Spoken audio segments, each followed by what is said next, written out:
현대 한국 문학을 대표하는 인물 중 한 명이다. 대한민국 최초이자 아시아 여성 최초의 노벨 문학상 수상자이다. 연세대학교 국어국문학과 4학년 때인 1992년에 연세춘추 주관, 연세문화상에서 시 부문인 윤동주 문학상을 수상했다. 1993년 대학 졸업 후 잡지센터에서 기자로 근무하며 습작을 준비하다가 그에게 간지인 문학과 사회 24호에 시 얼음꽃 외 4편, 얼음꽃, 6월 서울의 겨울, 뱃노래, 서울의 겨울을 발표하여 시인으로 먼저 등단했다. 시보다 소설 쪽에 집중해서 시집은 한참 후인 2013년 서랍에 저녁을 넣어두었다.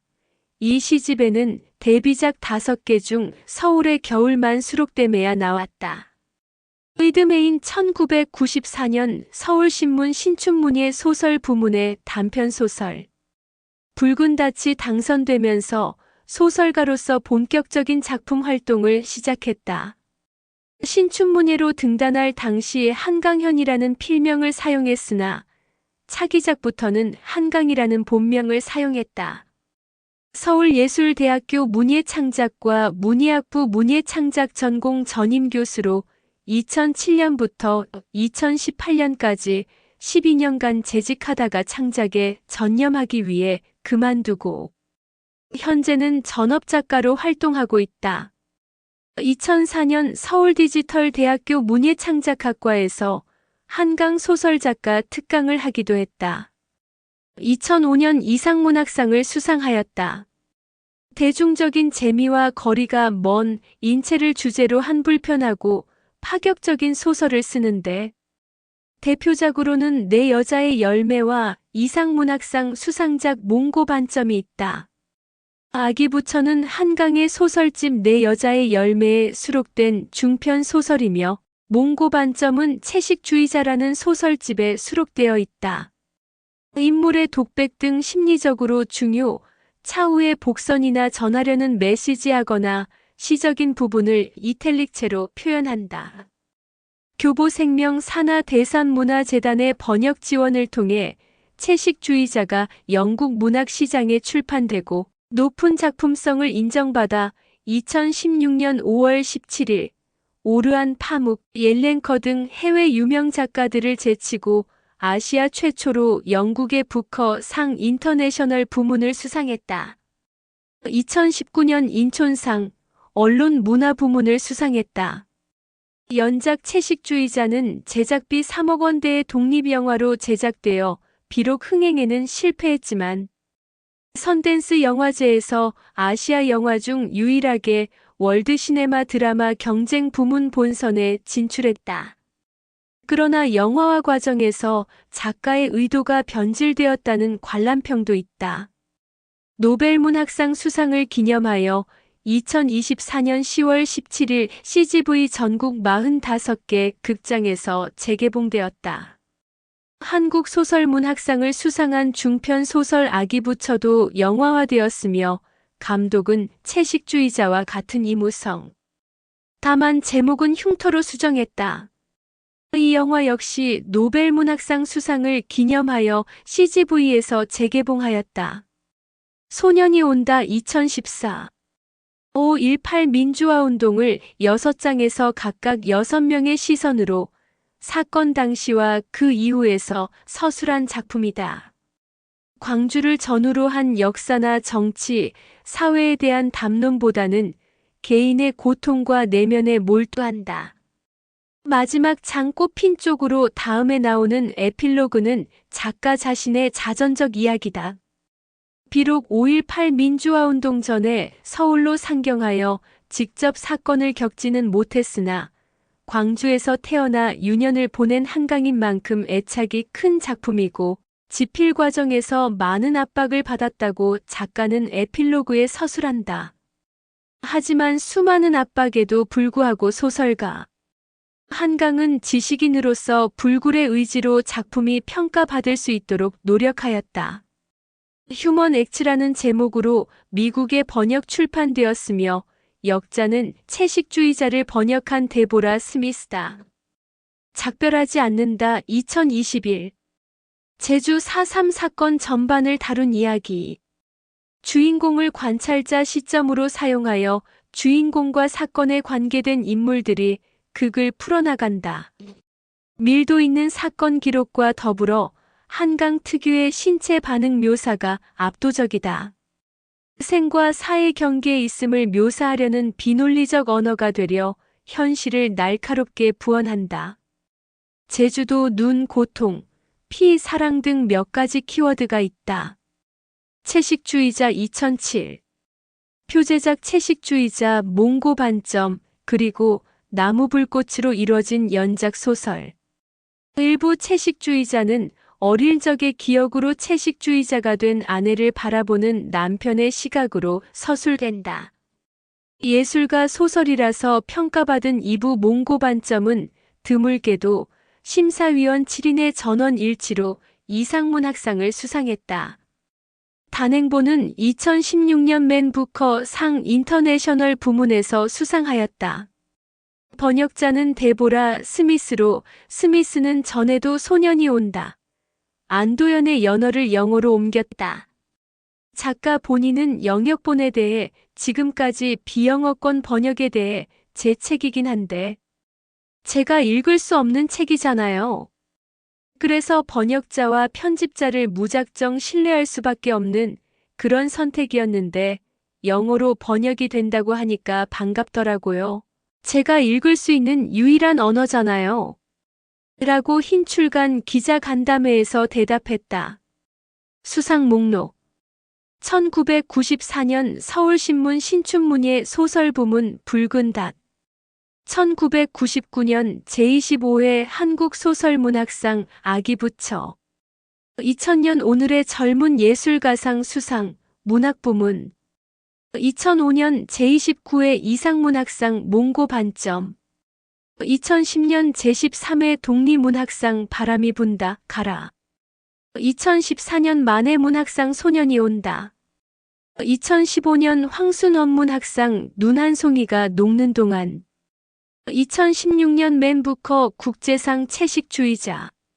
2017년 말라파르테 문학상. 2018년 제24회 스페인 산클레멘테 문학상 채식주의자. 2018년 김유정 문학상 작별. 2019년 인촌상 언론문화부문. 2022년 제2회 용화문화대상. 2022년 제13회 김만중 문학상 소설부문 대상 작별하지 않는다. 2023년 메디치 외국문학상 작별하지 않는다. 2024년 제7회 프랑스 에밀 김해 아시아 문학상 작별하지 않는다. 2024년 삼성호암상 예술상. 2024년 노벨문학상. 2024년 포니정 혁신상. 2025년 자랑스러운 연세인상. 논란 및 사건 사고. 6.25 전쟁은 강대국의 대리전 발언. 2017년 10월 7일 미국의 일간지 뉴욕타임스에 게재된 미국이 전쟁을 말할 때 한국은 몸서리친다라는 제목으로 평화를 호소하는 글을 기고하였다. 기고문 원문, 최초 보도 기사, 전문 번역 일지면, 배치, 일러스트 설명 기사 청와대가 본 기고문을 페이스북, 트위터 등 공식 SNS를 통해 인용했다. 기고문이 게재된 후 원문 기사의 댓글란에 외국인들의 다양한 반응이 담긴 댓글이 올라왔다. 전술한 한반도 전쟁 위기 상황에서 평화를 호소하는 취지의 기고문 속의 일부 표현으로 논란이 된 적이 있었다. 보수 언론을 포함한 보수 진영은 6.25 전쟁을 강대국의 대리전으로 평가하는 문구가 담긴 일부 내용이 있는 이 글을 청와대가 SNS로 소개했다는 점에 대하여 문제를 제기하였다. 자유한국당은 우방인 미국에 앞서 남침한 북한을 먼저 비판해야 한다며 청와대가 이 기고문에 동조하는 것이냐고 반문했다. 조선일보 기사에 따르면 대화와 평화적 해법이 필요하다는 한시. 주장과 청와대 입장이 다르지 않아 기고문을 소개한 것, 청와대가 6.25 전쟁이 대리전이라는 부분에 동의하는 것은 아니다라고 청와대 관계자가 해명하였다고 한다. 강경화 외교부 장관은 국정감사에서의 질의의 표현과 역사인식에 문제가 있다고 답변하였다. 문화일보는 한반도 위기 상황이 전쟁 없이 평화적으로 해결돼야 한다고 강조하면서도 6.25 전쟁을 강대국 간의 대리전 프락시 워로 표현하고 6.25 전쟁 당시의 노굴리 학살 사건을 언급하며 미국의 전쟁 책임을 묻는 듯한 논지를 보이고 있다고 비판했다. 조영기 교수는 문화일보 컬럼을 통해 6.25가 강대국의 대리전이라는 주장은 종북의 뿌리이며 수정주의 역사관이 북한과 결탁하며 한국은 태어나지 말았어야 할 나라라는 종북이 정상으로 정착되라고 비판했다. 유승민 의원은 한강시는 기고문에서 6.25 전쟁은 강대국의 대리전이라고 했는데 청와대가 이 글을 페북에 올린 건 이런 황당한 역사인식이 청와대의 생각과 같다는 자백인가? 1950년 6월 25일 북한군의 남침이 김일성은 원치 않은 전쟁을 구소련이 시켜서 했다는 말인가? 라며 김일성의 남침으로 수많은 생명이 희생된 한국 전쟁에 대해 이런 왜곡된 역사인식을 보인 글을 버젓이 페북에 올린 청와대 책임자는 누구인가? 라고 비판했다. 이후 본 기고문의 주제와 동떨어진 글의 일부분만을 문제 삼아 정치 논란과 역사관 논란이 벌어지는 상황에 대해 비판과 반론이 제기되었다. 문학계 인사들은 일부 표현을 문제 삼아 작가가 던지려는 메시지의 본질을 호도하려 한다고 착잡한 심경을 드러냈다. 이시영 전 한국작가회의 이사장은 성숙한 민주국가, 시민의 한 사람으로서 할 수 있는 최소한의 발언을 했다면서 기고문의 핵심은 전쟁이 일어나면 우리가 가장 큰 피해 당사자이며 전쟁을 그만두자는 내용이라고 했다. 한강의 노벨문학상 수상 소식이 전해진 후 동아일보 송평인 논설위원은 신문 칼럼을 통해 한강이 2017년 뉴욕타임스 기고에서 한국 전쟁을 미소의 대리전으로 언급했지만 이는 전쟁의 복잡성을 간과하는 발언이라고 강조했다. 한반도가 미소 대립의 최전선에 있다고 해서 전쟁이 불가피한 것은 아니며 실제로 전쟁으로 이어진 것은 북한의 행동이라고 주장했다. 이러한 대리전 논의는 공산주의자들의 전쟁 도발 책임을 간과하는 무책임한 접근이라고 비판했다. 당사자의 해명 한강은 뉴욕타임스에 기고한 글과 관련해 자신의 기고, 배경과 정치적 논란에 대한 입장을 개간지 문학동네 겨우로에 실었다. 한강은 원래 기고문 제목을 누가 승리의 시나리오를 말하는가? 로 제안했으나 NYT 측의 요청에 따라 제목이 변경되었고 이후 30일간의 저작권 제약이 끝난 뒤 한글 번역문과 함께 기고문을 공개하게 되었다고 밝혔다. 기고문을 쓰게 된 이유에 대해 한국의 구체적인 사람들이 살고 있다는 실감을 전하고 싶었다고 밝히며 한국인들이 평화를 믿고 전쟁의 가능성에 맞서 연대해야 한다는 메시지를 전하고자 했다고 말했다. 한강은 기고문에서 말들의 전쟁이 가속화되면서 전쟁을 쉽게 말하는 정치인들의 태도에 대해 깊이 고민했다고 전했다. 한국에는 어떤 위기에도 무감각하고 둔감한 익명의 대중만 존재하는 것처럼 여겨지는 국외의 분위기가 염려스러웠다고 덧붙이며 외부의 단순한 시각이 한국의 현실을 제대로 반영하지 못한다고 우려를 표했다. 평화를 믿는 사람들이 2017년 가을에 한반도 전쟁 위기에 맞서 연대하길 바랐으며 한국인을 적극적으로 평화를 옹호하는 사람들로 묘사하려고 노력했다고 한다. 기고문에서 논란을 일으킨 부분 중 하나인 한국 전쟁은 한반도에서 실행된 일종의 이념적 대리전이라는 표현에 대해 한강은 북한의 독재 권력의 부당성은 모두가 당연하게 공유하는 상식적인 전제로 깔려 있으며 한국 전쟁의 성격에 대한 거시적이고 복합적인 인식은 북한이라는 구체적 전쟁 발발자에 대한 지극히 상식적인 비판적 인식과 모순되지 않는다고 설명했다. 이 글이 이념적이거나 정치적인 색채를 띈다고 생각하지 않으며 국가의 단위를 넘어 보편적 인간의 관점에서 전쟁과 학살에 대한 의미에 대해 간결한 질문을 던지고자 했다고 말했다. 한강의 말에 따르면 북한이 6.25 전쟁의 직접적인 발발자가 아니라고 부인하려는 의도는 분명히 아니었다는 것이다. 민주언론 시민연합의 반론 진보 성향의 민주언론 시민연합 민언련에서는 한강 작가의 당시 발언을 문제 삼은 조선일보의 입장에 대해 현재 위기 상황에 북한의 책임은 매우 크다.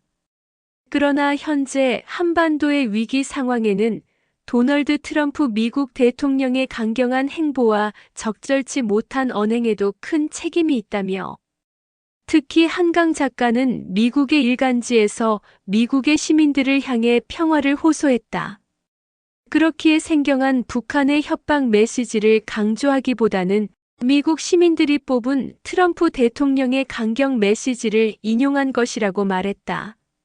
한국 전쟁을 주변 강대국의 대리전이라고 규정한 것은 잘못된 기술이라는 조선일보 지적에 대해서도 한국 전쟁을 당시 냉전 체계의 일부 속에서 미소간 대리전의 양상으로 해석하는 경우는 이전부터 꾸준히 있었다.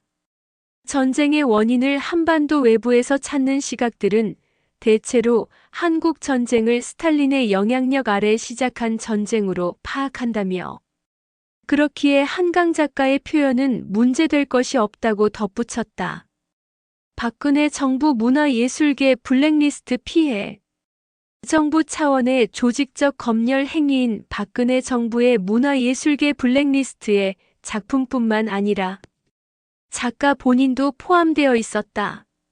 5.18 민주화운동을 다룬 한강의 소년이 온다 등 현대사의 굵직한 사건에 관한 도서들이 다수 배제된 것으로 드러났고 일부 다른 분야 심사 과정에서 해당 도서의 사상적 편향성 등을 문제 삼는 등 정부가 비판적 목소리를 억누르고 문화계를 통제하기 위해 사상 검증을 해온 흔적들이 확인되었다. 한강은 아주 많은 작가들과 예술가들이 그 명단에 이름을 올렸고 저는 그중 한 사람이었습니다. 물론 저에게도 불이익이 있었겠지만 저보다는 출발선상에 서 있는 작가들이나 예술가들에게 훨씬 피해가 컸겠지요. 그런 일이 결코 반복되어서는 안 된다고 생각합니다. 고 밝혔다. 부커상 수상 당시에도 박근혜 대통령은 자신의 명의로 축전을 보내지 않도록 했다. 결국 김종덕 문체부 장관 명의로 축전을 받게 되었다.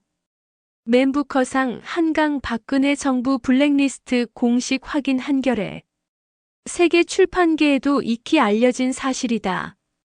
작별하지 않는다. 영어판의 공동 번역자 중 하나인 페이지 아니야.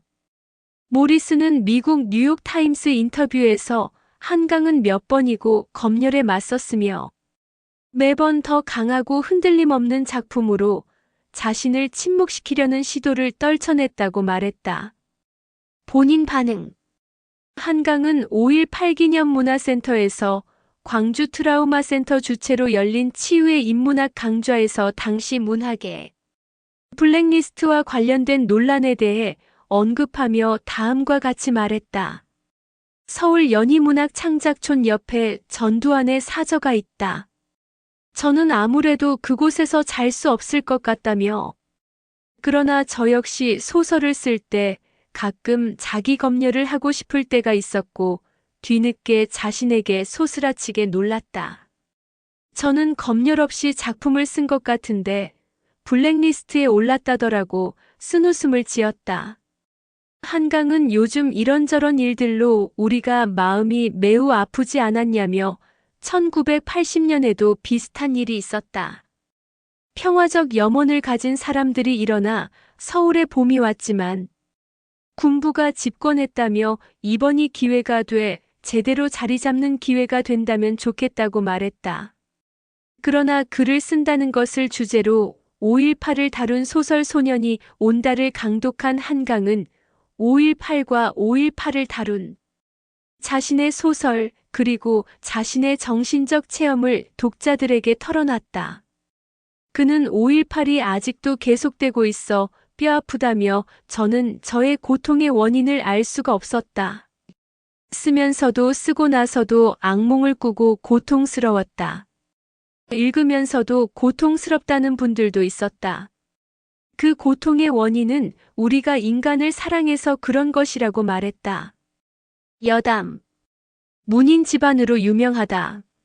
아버지는 전술한 대로 불의 딸, 포구, 아제아제 바라아제로 유명한 작가 한승원이다. 이상문학상을 아버지가 1988년에 그가 2005년에 수상해 처음으로 부모 자식 2대가 상을 탄 진기록을 세웠다. 오빠 한규호는 소설가, 동화 작가이고 동생 한강이는 소설가, 만화가이다. 한강이라는 이름은 본명이다. 굉장히 희귀하고 특이한 이름인데 이는 아버지인 한승원이 큰 사람이 되길 바라며 큰 이름을 지어준 것이라고 한다. 어린 시절엔 낙동강, 대동강이라고 놀림받았다고 한다. 노벨문학상 수상 후에는 이름이 이름이다 보니 한강의 기적이라는 드립이 흥했으며 주요 언론에도 등장했다. 참고로 강물인 한강은 강이고 소설가 한강의 성은 강으로 한자는 다르다. 채식주의를 4년 동안 실천한 적이 있다고 한다. 비건까지는 아니었고 우유와 달걀 같은 것도 곁들여 먹었다고 한다. 이런 방법의 채식주의를 오보 락토 베지테리언이라고 한다. 2016년 2월 소년이 온다 영문판 출간 이후 더 가디언과 인터뷰했다.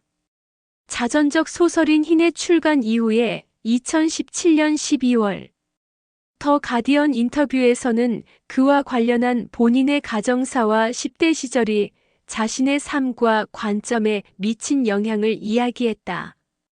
2024년 2월 소년이 온다 실제 주인공인 문재학 열사의 어머니 김길자 여사가 국제 엠네스티와의 인터뷰에서 한강 작가를 언급했다. 김길자 여사는 노벨문학상 수상 소식에 한강 작가의 얼굴이 생각이 나서 혼자 울었다며 한강 작가에게 감사함을 표현했다. 한강 작가님이 우리 집에 왔던 것이 그 얼굴이 조금 생각이 나서 나 혼자 울었어. 우리는 알린다고 100번, 1000번 뛰어봐야 국내도 다 못 알렸잖아. 그런데 한강 작가님이 책 한 권으로 해서 이렇게 세계가 떠들썩하게 알려주셔서 얼마나 감사한지. 그랑께 와서 취재하는 양반마다 물어보면 나는 한강 작가님께는 감사하다는 말밖에 할 말이 없다 그랬어. 서울예술대학교에서 교편을 잡았는데 학생들은 한강에 대해서 섬세함과 카리스마가 있는 교수라는 좋은 평을 했다. 광주 출신이지만 서울에 오래 살아서 전라도 방언은 거의 안 쓰고 서울말을 사용한다. 목소리 톤이 상당히 가늘고 나지막하며 엄청나게 나른하고 여리게 들린다. 그래서 잘 모르는 사람은 건강이 나쁜 건 아니냐고 할 수도 있지만 20대 당시 영상을 보면 그녀의 목소리는 원래 저렇다.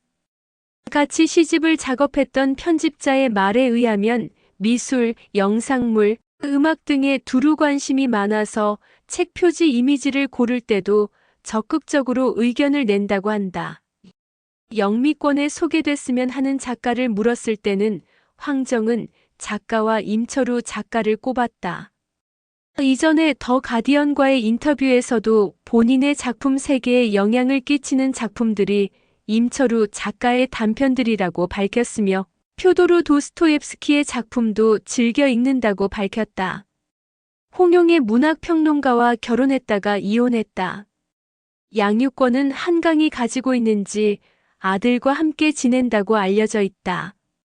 2024년 기준으로 꽤 지난 일이라고 한다. 문학계 및 출판계에서는 대부분 알고 있었지만 사생활이라 한동안 공식적으로는 알려지지 않았는데 노벨 문학상 수상 이후 출판사를 통해 공표했다.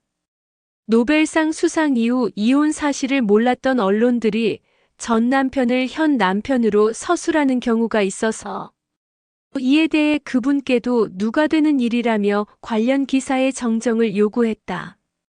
전 남편인 홍용희 교수는 이혼 전이었던 2016년. 당시 한강은 한 줄 한 줄 혼신을 다해서 몸이 아플 만큼 쓰는 체질, 그렇게 열심히 쓰고 고치고 다시 쓰고 고치는 과정이 옆에서 보기에 굉장히 존경스럽고 경이롭다. 라고 평했다. 원래 아이를 가지지 않을 생각이었음에도 당시 남편이 아이에게 빗소리도 들려주고 수박도 맛보게 해주고 싶지 않아? 라는 설득으로 생각이 바뀌었다는 이야기가 X구 트위터와 인스타그램 커뮤니티에 퍼졌고 화제가 되어 뉴스에도 소개되었다. 해당 이야기의 원전은 2000년 개간지 문학동네 여름호에 실린 자전적인 소설 침묵이다. 당시 그녀는 다른 건 몰라도 여름에 수박이 달다는 건 분명한 진실로 느껴졌다. 설탕처럼 부스러지는 붉은 수박의 맛을 생각하며 웃음 끝에 나는 말을 잃었다고 회상했다고 한다. 노벨 문학상 수상 이후 도서정가제 관련 찬성 발언이 재조명되어 여러 인터넷 커뮤니티에서 논란이 되었다. 대학교 동기들에 의하면 동기들과 두루두루 잘 지내고 MT에 가는 등 적극적이고 활동적인 대학 생활을 했다고 한다. 서울예술대학교 문예창작과 졸업생인 제자 김모 씨는 스승이던 한강에게 많은 배려를 받았다고 밝혔다. 김 씨는 중증 시각장애인으로 학업이 어려웠지만 한강 교수의 도움 덕분에 뜻깊은 학교 생활을 할 수 있었다며 특히 2019년 큰 사고로 중상을 입었을 때 한강이 병문안을 와서 금일봉까지 전달해준 깊은 마음이 기억에 남는다고 밝혔다. 졸업 후에도 두 사람은 계속 연락을 이어오며 한강은 김 씨에게 일자리도 소개해 주었다고 했다. 김 씨는 한강이 노벨 문학상을 받은 것에 대해 기쁘고 그녀의 인품이 상을 받을 만하다고 말했다. 김 씨는 노벨 문학상이 발표되고서 고민하다가 사흘 뒤 한강 작가에게 축하 메시지를 건넸고 메시지를 받은 한강은 고마워 김 씨의 이름 이라고 답장을 했다고 전했다. 서울예대 제자가 전한 훈훈 미담 한강 그 자체가 노벨상 받을 만한 분. 문학동네 유튜브에 직접 출연하여 자신의 플레이리스트를 공개한 적이 있다. 한강의 삼촌인 한충원 목사, 대전.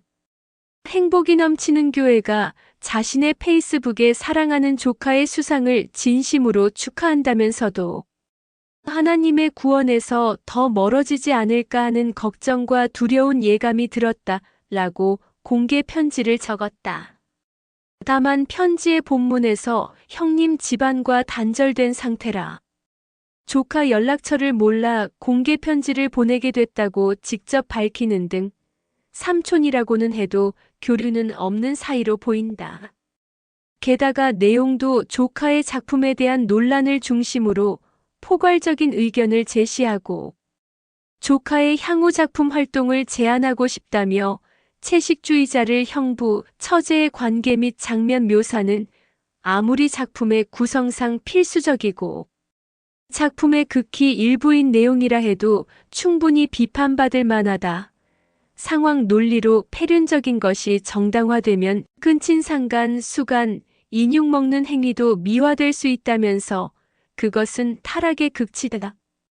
그런 작가는 인류 공동체 속에서 살아가길 포기한 사람으로 지탄받을 만하다며 청소년에게 절대 읽히면 안 된다고도 썼다. 소년이 온다에 대해서도 조카는 마치 이 대한민국이 정의롭지 못하여 살만한 나라가 아닌 것처럼 여기도록 만드는 작품을 몇 편 쓴 것으로 알고 있다. 당시에 김대중 선생이 한국에 없었다면 5.18이 일어났을까? 아마 5.18은 일어나지 않았을 것이다라거나 국가 비상사태 속에서 평범한 시민들이 국가 공권력에 의해 불가항력의 피해를 받았다고 한다면 가해자인 경찰이나 군인이 자원해서 가해했겠는가를 생각해 보소. 그들이 그 현장에서 죽었다면 그들도 국가 권력에 의한 피해자라고 볼 수 있네. 일반 시민이건 군경이건 다 불쌍한 사람들이라네라며 스리슬쩍 광주에 투입되어 민간인에게 총격을 가한 군경들도 어찌 보면 피해자다라며 물타기를 하거나 5.18은 불의하고 야만적인 정권 탈취자에 대한 의로운 항거였으나 처참하게 실패했다.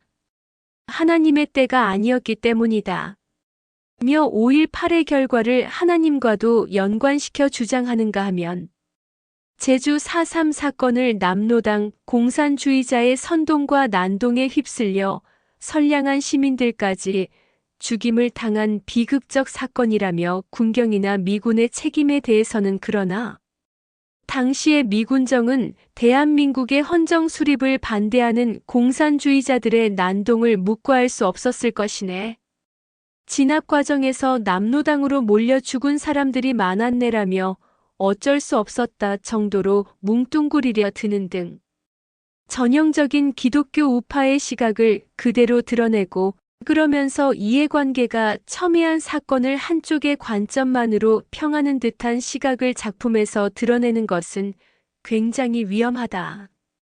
이제는 문학 작가도 이념이나 지역 갈등을 부추겨 정치 이익을 얻으려는 정치인의 새몰이에 영합하는 듯한 작품을 쓰지 말고 공평한 자세로 써야 한다. 과거의 상처를 헤집지 말고 양쪽 피해자들을 위로하는 마음으로 써야 한다고 주장했다. 해당 글은 한충원 목사의 아들인 한요한의 브런치 스토리에도 게재되었다.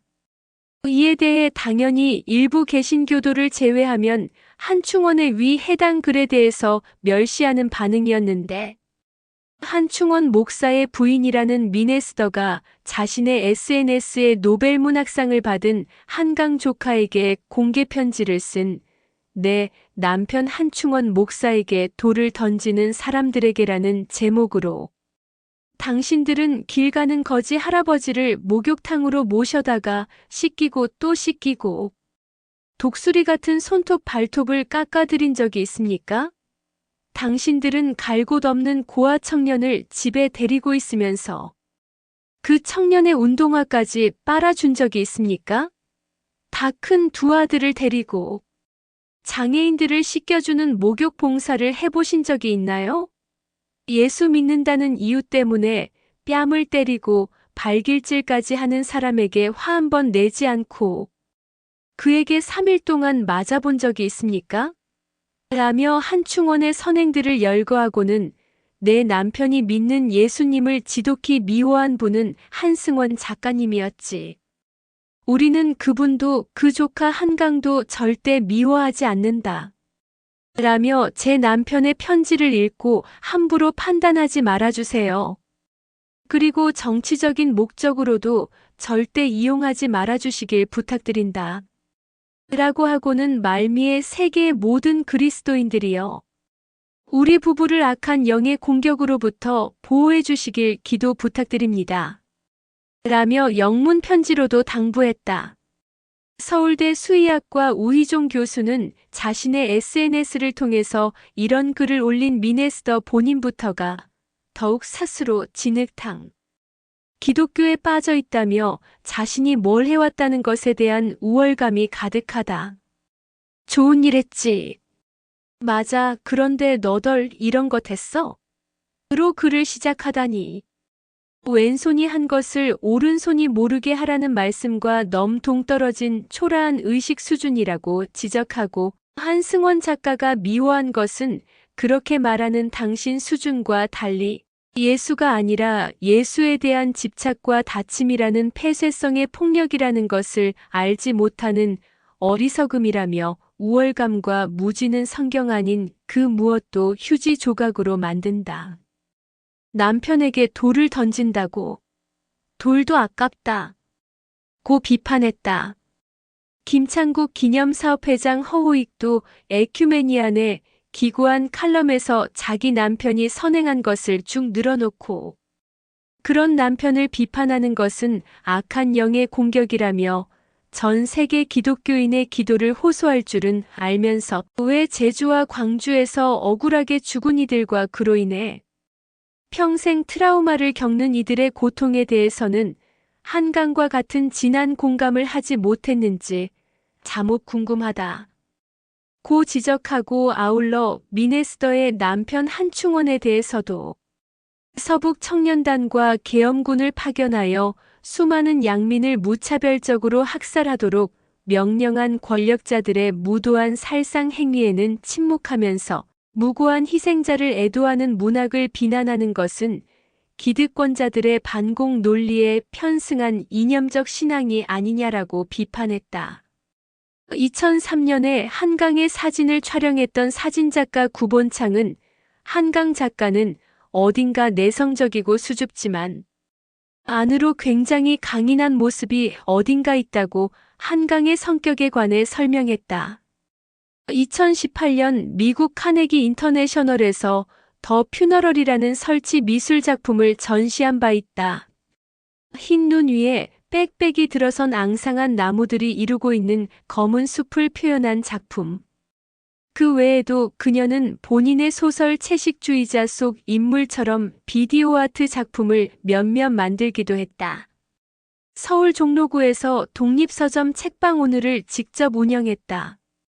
웹진 비유 2022년 7월호 인터뷰에서 만성적으로 큰 폭의 적자라면서도 어떤 대가도 없이 좋다고 생각되는 책들을 잘 보이도록 매대와 서가에 진열해두면 대형 서점이나 온라인 서점에서 선택하기 어려웠던 그 책들을 손님이 만나게 된다. 그 반가운 순간들이 서점을 운영하게 하는 가장 큰 힘이라고 말했다. 노벨상 수상 이후로는 경영에서 물러난 상태다. 2024년 노벨문학상 수상자 기자간담회에서 2024년에 계엄 상황이 전개된 것에 큰 충격을 받았다고 밝혔다. 2025년 KBS 애국가에서 그녀의 노벨문학상 수상 장면이 나왔다.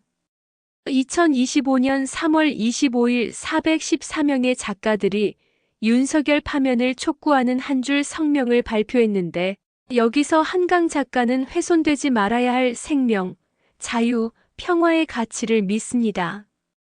파면은 보편적 가치를 지키는 일입니다. 라고 썼다. 중앙일보. 광주광역시가 소년이 온다 북카페를 조성하려고 했지만 한강 작가가 반대하였다. 최종적으로 2025년 6월 29일 기준 무산되었다. 한강 작가가 만 4세 아이들에게 카라마조프 가해 형제들을 추천했다는 인터넷 유머짤이 화제가 되기도 했다. 물론 실제로 한강이 어린이들한테 해당 작품을 추천한 것은 아니고 한강이 추천하는 작품들을 골라 어린이용으로 요약 편집하였는데 그렇게 만든 작품들 중에 카라마조프 가해 형제들도 있었다는 것.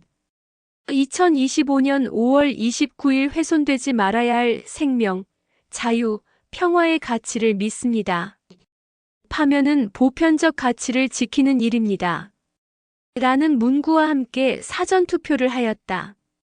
노벨 문학상 수상 이후 장흥군에서 노벨 문학도시 슬로건을 밀고 있다.